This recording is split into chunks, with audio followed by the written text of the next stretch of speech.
দুর্দশায় আবদ্ধ বারুই গ্রামের লামা অর্জুনপুর পাশে দাঁড়ানোর আশ্বাস শিবপ্রাগুনের। স্বাধীনতার ৭৫ বছর অতিক্রম হলেও দিন ফেরেনি বারুই গ্রামের লামা অর্জুনপুরবাসীর। আজ পর্যন্ত গ্রামে কোনোদিন যানবাহন প্রবেশ করেনি। নেই গ্রামে যাওয়ার কোনো রাস্তা, বিশুদ্ধ পানীয় জল, যাতায়াতের ব্যবস্থা মানে রেলওয়ে লাইন। বিধায়ক সিদ্দিকের ভূমিকায় তীব্র অসন্তোষ গ্রাম জুড়ে। গ্রামের বেহাল অবস্থা দেখে আশ্চর্য হলেন বিজেপি নেত্রী শিবপ্রাগুন। ক্ষমতাসীন সরকারের সঙ্গে থাকলে এমন ভোগান্তিতে পড়তে হতো না বলে মন্তব্য শিবপ্রাগুনের। দুর্ভোগ ঘোচাতে গ্রামবাসীর পাশে থাকার আশ্বাস দিয়েছেন রাজ্যিক বিজেপির কার্যকরী সদস্যা শিবপ্রা। পাথারকান্দি উন্নয়ন খণ্ডের বারুইগ্রাম জিপির ৫ নম্বর ওয়ার্ডের রেলওয়ে লাইনের পশ্চিম অংশ লামা অর্জুনপুরবাসীদের ডাকে সাড়া দিয়ে সরজমিনে পৌঁছে বাস্তব অবস্থা করে বিস্ময় প্রকাশ করেছেন শিবপ্রাগুন।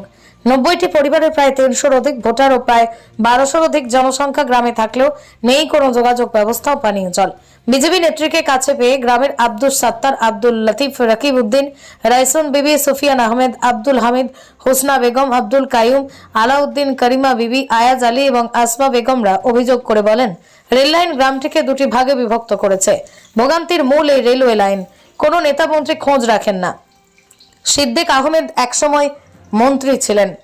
শেষ পর্যন্ত বিজেপি নেত্রী গ্রামবাসীদের ক্ষমতাসীন বিজেপি সরকারকে সঙ্গ থাকলে অনেক আগেই মিটে যেত সমস্যা। বিলম্বে হলেও বিষয়টি তিনি যখন অবগত হয়েছে, অবশ্যই যোগাযোগ ব্যবস্থা ও বিশুদ্ধ পানীয় জলের ব্যবস্থা করে দেওয়ার আশ্বাস দিয়েছেন করিমগঞ্জ লোকসভা আসনে বিজেপির মনোনয়ন প্রত্যাশী শিবপ্রাগুন। আজকের দিনে এত ডেভেলপমেন্ট হওয়ার কারণেও বিভিন্ন সবল মন্ত্রীরা আসিয়া এখানে কোনো ধ্যান দেন নাই। গতিকে এই কারণে এই ম্যাডাম শিবপ্রাগুন মহাশয়কে আমরা এই আমাদের গ্রামে আনিয়া বলছি এই কথা।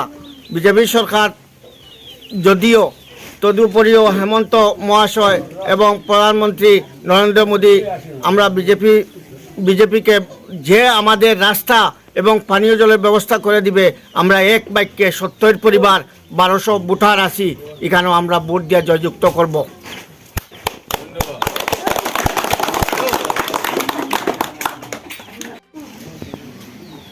আজকে এই গ্রামে এসে আমার খুব একটু আশ্চর্য লাগছে যে আজকে স্বাধীনতার ৭৫ বছর পরে আজকে এই আমাদের এলাকার এই গ্রাম এত বিপদগ্রস্ত হয়ে আছে। ওদের কোনো রাস্তাঘাট নেই, জলের ব্যবস্থা নেই, স্কুলে যাওয়ার ব্যবস্থা নেই, কোনো সমস্ত সরকারি পাওনা থেকে ওরা বঞ্চিত হয়ে আছে।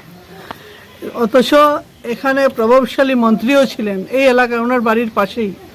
এবং জিপিতে আজকালকের দিনে জিপিতে যেগুলো কাজ হচ্ছে সেই কাজগুলো এনরেগার মাধ্যমে বিভিন্ন গ্রামের রাস্তাঘাটের ব্যবস্থা হচ্ছে, কিন্তু এই গ্রাম কেন বঞ্চিত হয়ে আছে? দুঃখ হচ্ছে ওদের জন্য। তো আজকে আমি প্রথমবার এসেছি এই গ্রামে, ওনারা গেছিলেন এবং শুনে দুঃখ লেগেছে ওনাদের জন্য। সরকার এত কিছু দিচ্ছে কিন্তু ওরা কেন বঞ্চিত হয়ে আছে? ওদেরও বোঝার উচিত ছিল যে উপযুক্ত প্রতিনিধি না হলে যেটা হয়। ওনারা দীর্ঘদিন থেকে ভোট দিয়ে আসছেন, কিন্তু প্রতিনিধি নির্বাচন করতে ওনারা ঠিক মতো করতে পারেননি, যার জন্য আজকের দিনে ওনারা বঞ্চিত হয়ে আছে। কিন্তু আমরা আজকে এসছি এখানে, আমাদের সরকার, বর্তমান সরকার নরেন্দ্র মোদী সরকার সমস্ত গ্রামকে রাস্তাঘাটের ব্যবস্থা করে দিচ্ছেন, জলের ব্যবস্থা করে, ইলেকট্রিফিকেশনের ব্যবস্থা, পড়াশোনার ব্যবস্থা, সমস্ত কিছু করে দিচ্ছেন, কিন্তু ওনারা বঞ্চিত হয়ে আছেন। আমি চেষ্টা করব ওনাদের জন্য যাতে এই গ্রামের মানুষ যারা আছেন তারাও সেই সরকারি সাহায্য পেয়ে এই গ্রামের উন্নয়নের ছোঁয়া যাতে এই গ্রামে লাগে, সেই ব্যবস্থার জন্য আমি চেষ্টা করব।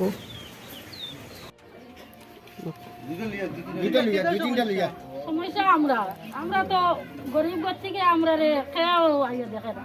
আপনার কাছে গিয়া দুধ পাইতে আমরা গিয়া দিছি, আপনি আইছেন আমরা দেখা, আমরা ওখান বহুত ভালো লাগছে যে আপনি আমরা দেখা তাইছেন।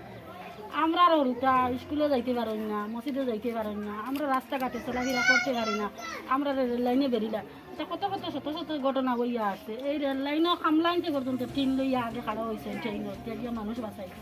এইরকম আমরা অবস্থা। আমরা সরুটা স্কুলে যাইতে সময় আমরা নিয়ে আগুইয়া দিতে সময় ছাত্র মায় সারাই আমরা গাড়ি আমরা বেরিয়ে আমরা দয়া করি আপনি আমরা একটা সুন্দর একটা চান্স আমরা দেখবা। এর বাদ নম্বর হইল আমরা আবো ঘুষকুন্দি পানি খাইয়া ও বুঝলাই ওটা বাড়িরাম দেখি না যে কোনো কানো ইটা নাই আনলে আমরা গ্রাম এটা বড় দেবর নিন্দাই মানছে আমরা গরিব আমরা সাপ্লাইটা